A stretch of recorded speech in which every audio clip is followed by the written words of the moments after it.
Assalamualaikum warahmatullahi wabarakatuh.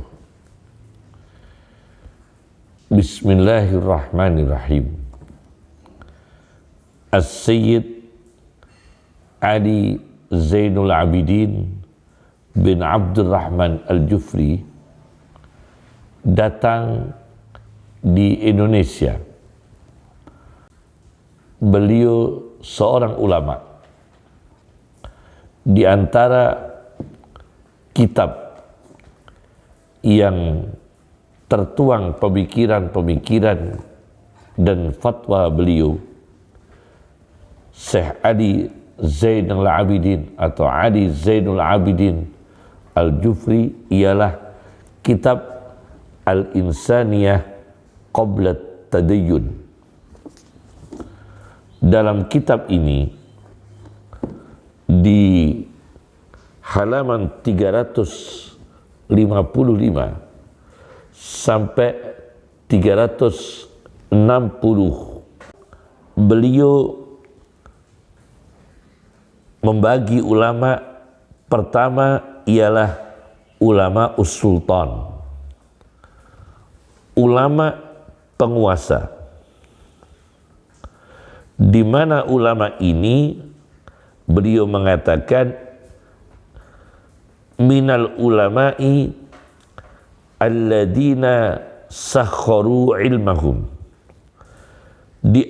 dari para ulama yang menggunakan ilmunya, menundukkan ilmunya li khidmatil hakim, untuk melayani hakim, melayani penguasa. Tama'in fi naf'ih, di dalam kitab ini tama'in fi naf'ih, mengharap manfaat dari penguasa, au khaufan min durrih, atau karena takut dari kerugian yang datang dari penguasa. Yakni tipologi ulama seperti ini menjilat pada penguasa, disebut ulama us-sultan. Di dalam tema tersebut, Al-Habib Ali Zainul Abidin bin Abdurrahman Al-Jufri mengungkapkan sebuah hadis dari Musnadul Bazzar. Ini kitabnya, Al-Bahruz Zahar, Al-Bahruz Zahar, yang dikenal dengan Musnadul Bazzar. Di jilid 7, nomor hadis 2834.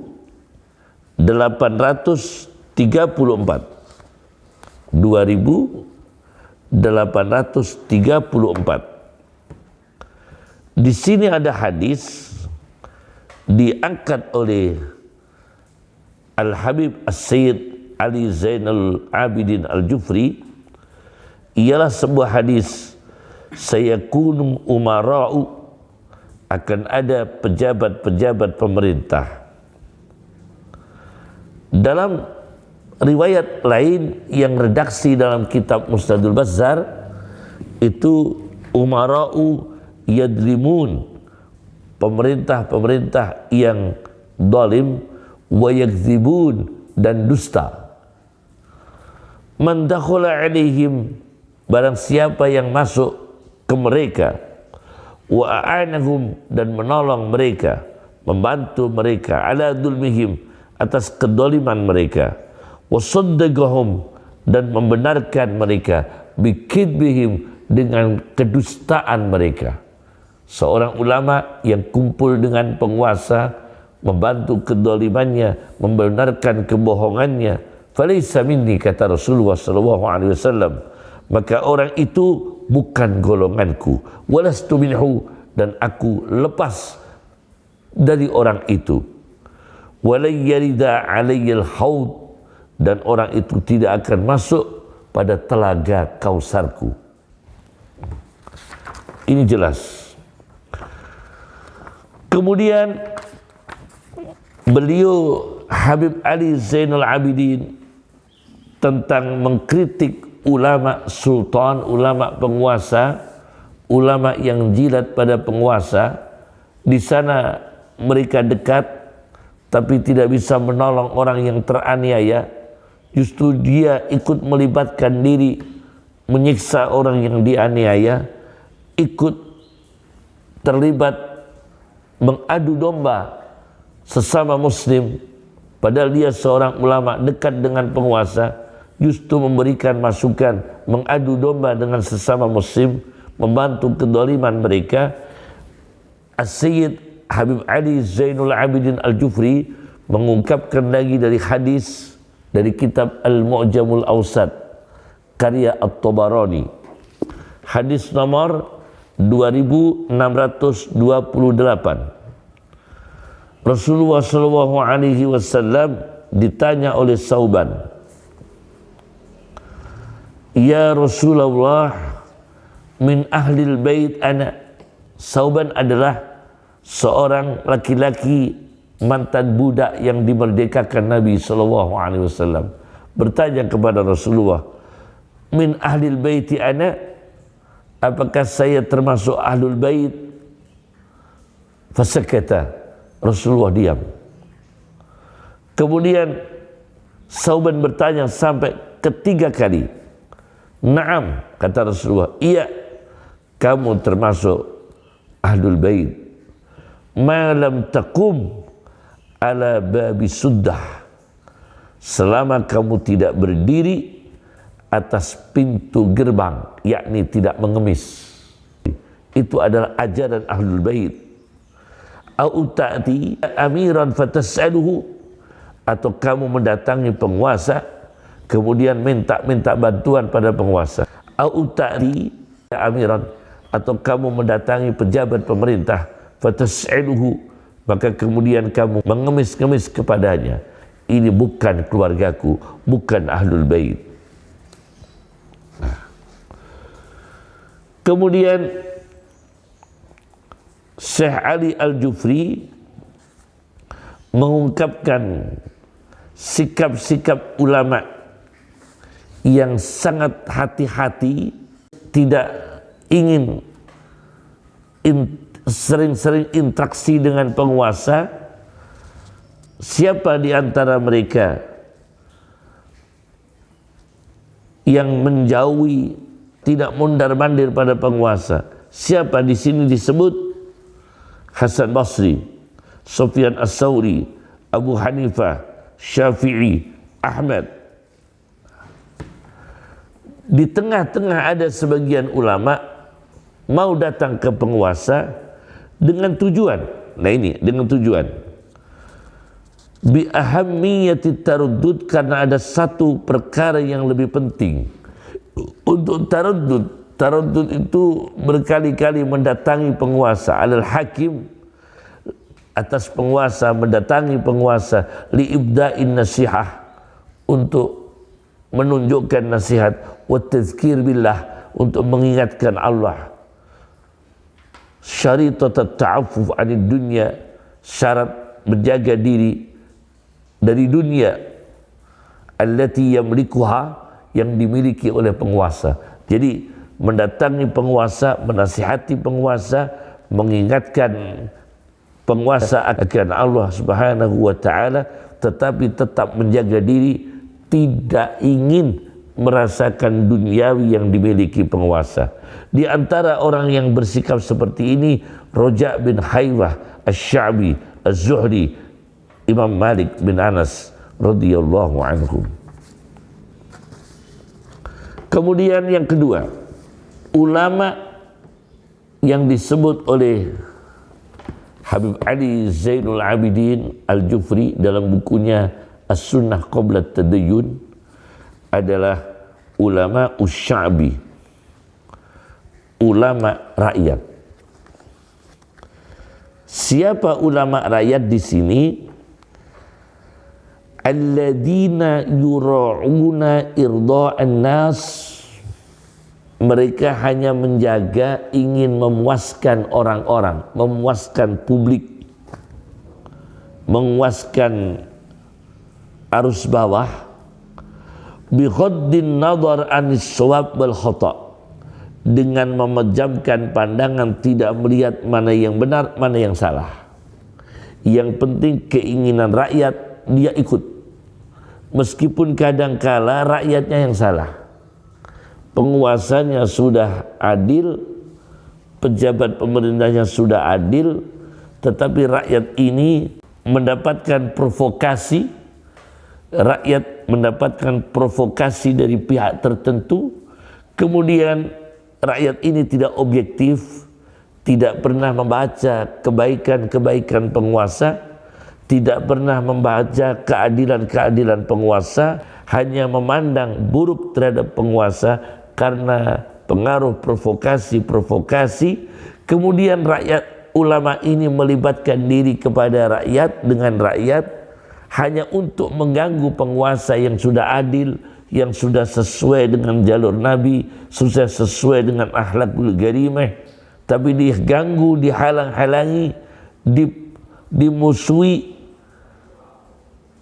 Nah, tujuannya talaban lisyuhrah, untuk mencari popularitas, wa kasbal manzilah, untuk mendapatkan posisi kedudukan, wal makanah, kedudukan, fi qulubin nas, di hati manusia, supaya disegani banyak orang. Yang penting menunjukkan, menghujat penguasa tanpa melihat mana yang benar, mana yang salah. Ini orang, wa haula'i qad ta'lu aswatuhum bi munahadatil hakim. Ini orang kadang-kadang suaranya lantang, suaranya keras, memposisikan diri sebagai oposisi penguasa. Tetapi ma'al iftinan bisana'in nasi alaihim, tetapi dia mendapatkan fitnah ujian, fitnah jiwa, fitnah mental, yaitu suka dipuji-puji oleh publik karena apa itu dianggap kritisnya, padahal dia tidak objektif.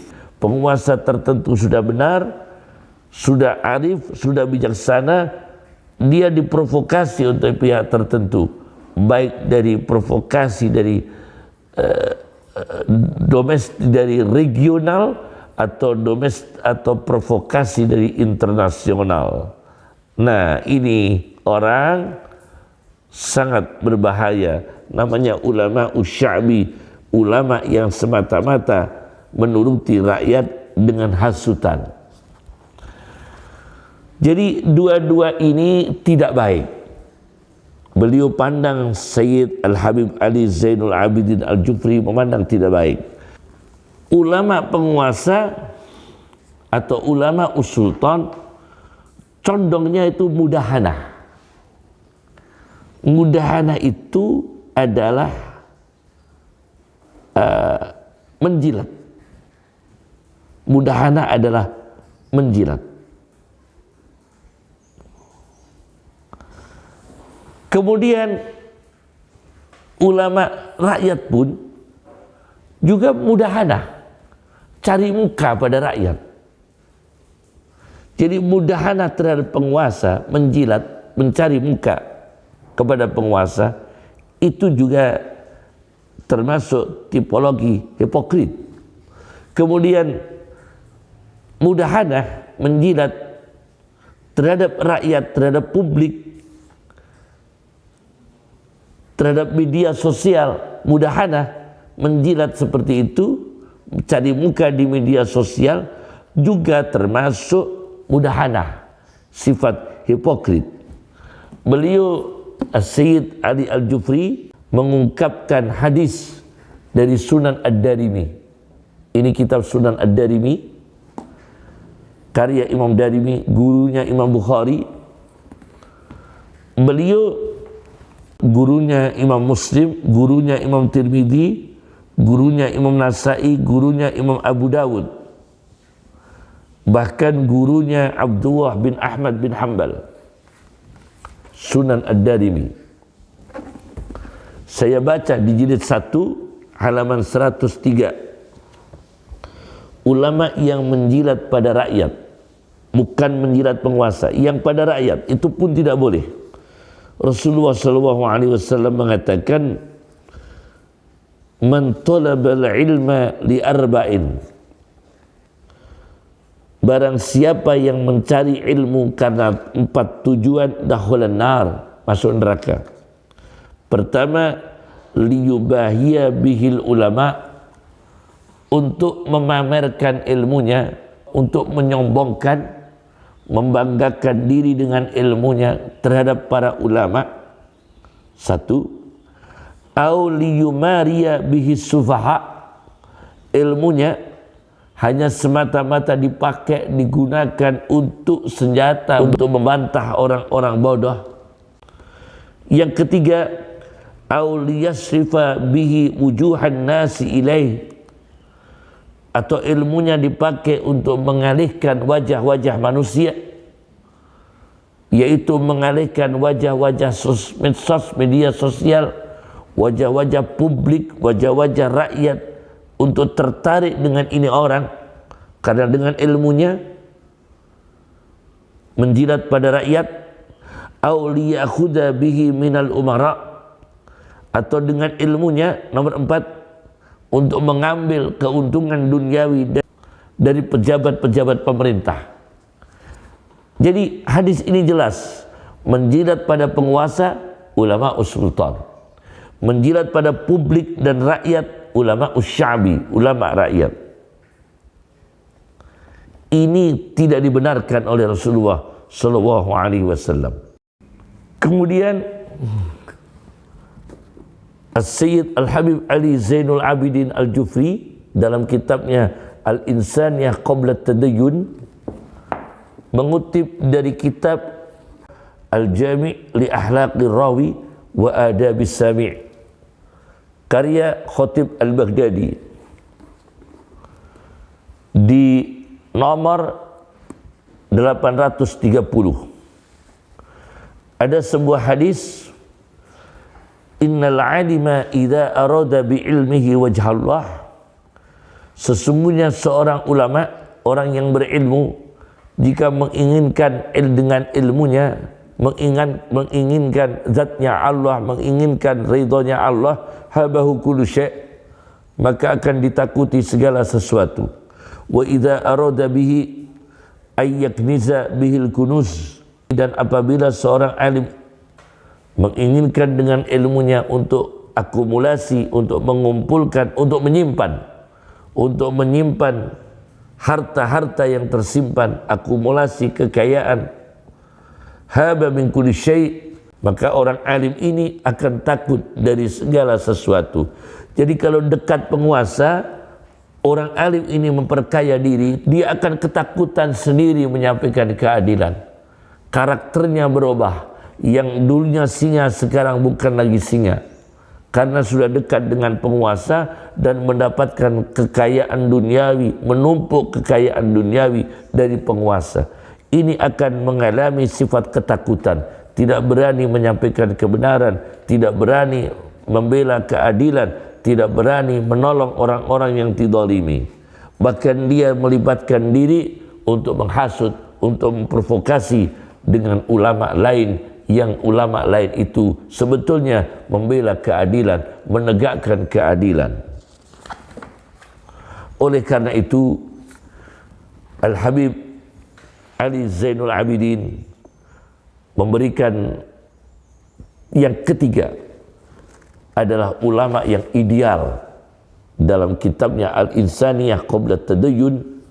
Dalam kitabnya Al-Insaniyah Qabla Tadayyun adalah ulama syariah.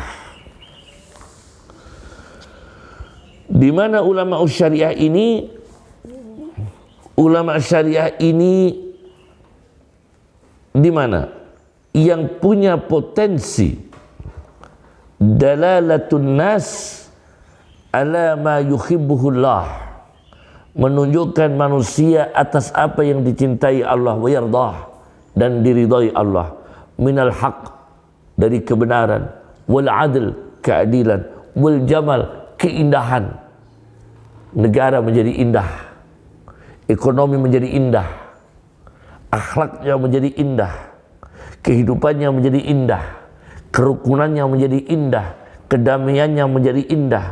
Walaysat muhimmatuhum, dan kepentingan mereka bukanlah mutaba'atul hakim, untuk hanya mengikuti gelundung dengan penguasa, awil istislam litawajjuh al-jarif, atau hanya menyerah pada arah, yakni arah bagikan banjir yang menyapu bersih, lisyabi, gerakan yang menyapu bersih yang dilakukan oleh rakyat, kemudian dia menyerah begitu saja ikut campur dengan rakyat yang melakukan gerakan menyapu bersih, yakni dengan ekstrimnya, dengan radikalnya.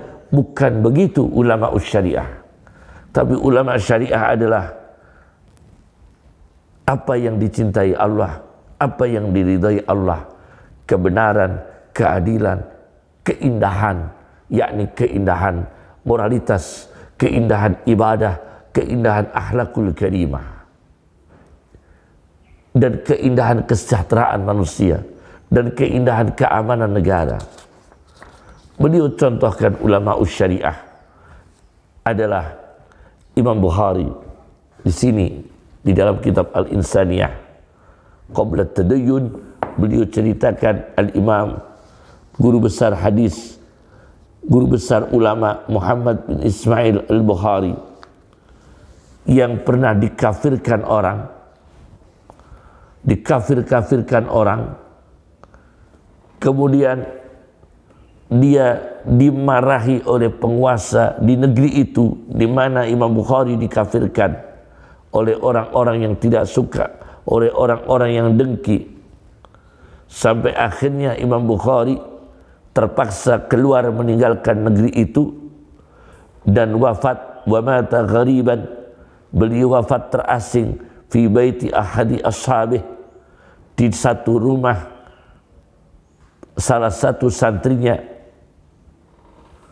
Maka falam tamdi sanatun, maka tidak sampai lewat 1 tahun, illa wan nasu tastasqi inda qabrih, belum sampai 1 tahun Imam Bukhari sudah dimakamkan, orang-orang istisqa, memohon kepada Allah agar diturunkan air hujan. Istisqa ini dilakukan inda qabrih, tawassul kepada Imam Bukhari di kuburan Imam Bukhari. Fayasqihimullah, maka mereka orang-orang diturunkan, disirami air hujan oleh Allah Subhanahu wa ta'ala. Kama nassa ala dalik Al-Hafidh Ad-Dhahabi, seperti yang dijelaskan, ditetapkan cerita ini oleh Hafidh Ad-Dhahabi fi Siyari A'lamin Nubala, di dalam kitab Siyaru A'lamin Nubala. Saya baca di dalam kitab Siyaru A'lamin Nubala di juz 10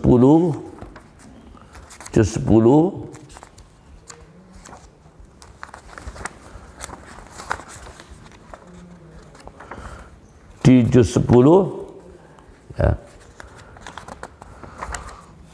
yaitu di halaman 317, 318, 319, 320, yang pada akhirnya di sini dijelaskan wa kharaja ba'du mukhalifihi ila qabrih, dan orang-orang yang dulu bertentangan dengan Imam Bukhari, memfitnah Imam Bukhari, menyesatkan Imam Bukhari, mengkafirkan Imam Bukhari, sebagian dari mereka keluar ila qabri, mendatangi kuburnya Imam Bukhari, wa adharut taubah, dan melahirkan taubat, wan nadamah, dan penyesalan, mimma kanu syara'u fihi,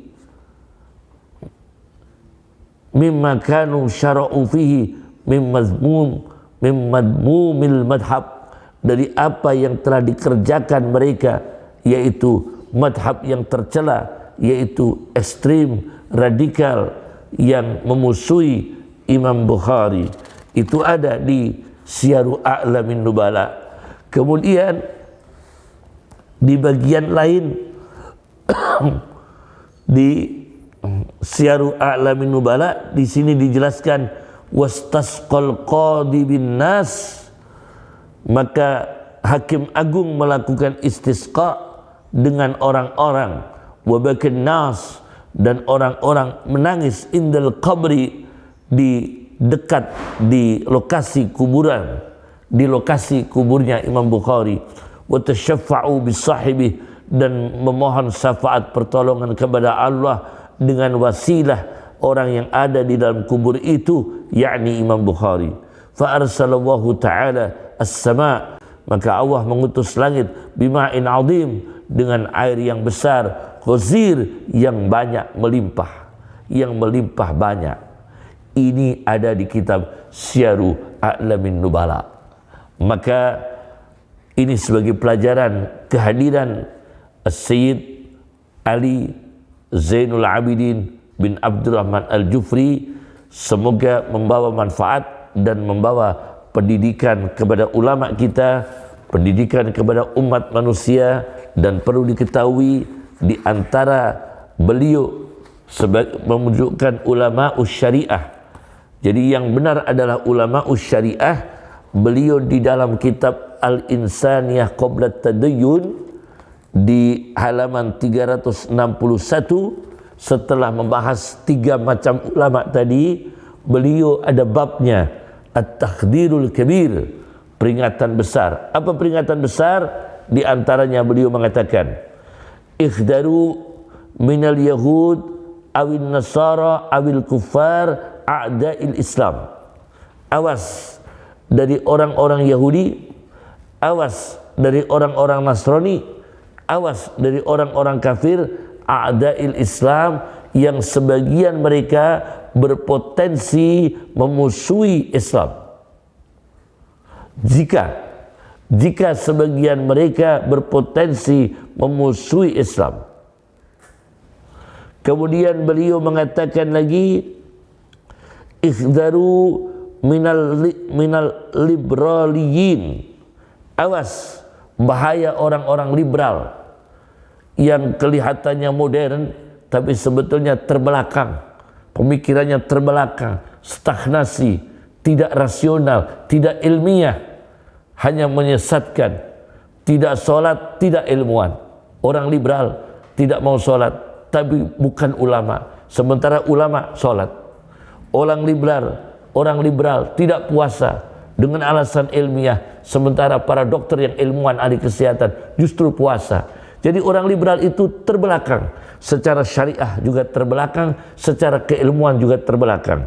Wal ilmaniyin, orang-orang sekuler, awas, kata Habib Ali Zainul Abidin dalam kitabnya Al-Insaniyah Qabla Tadayyun, ikhdaru minal liberaliyin wal ilmaniyin, awas bahaya orang-orang sekuler, al-kuffar, yang kafir-kafir, awil quwa al-madaniyah al-masuniyah, awas kekuatan-kekuatan madaniyah, peradaban, al-masuniyah, yaitu kelompok Masuni Yahudi. Ini diantara bahaya-bahaya yang disebutkan oleh beliau. Jadi beliau ini anti liberal, beliau ini anti sekuler.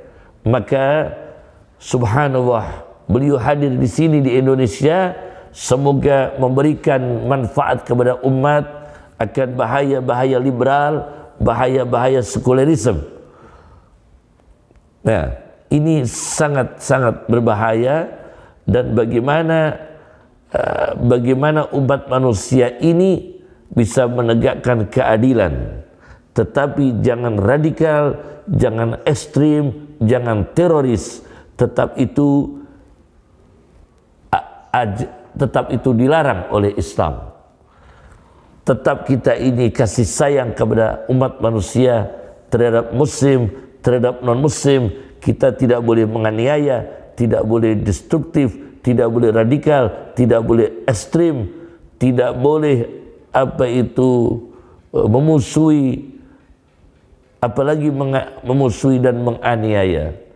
Cukup. Assalamualaikum warahmatullahi wabarakatuh.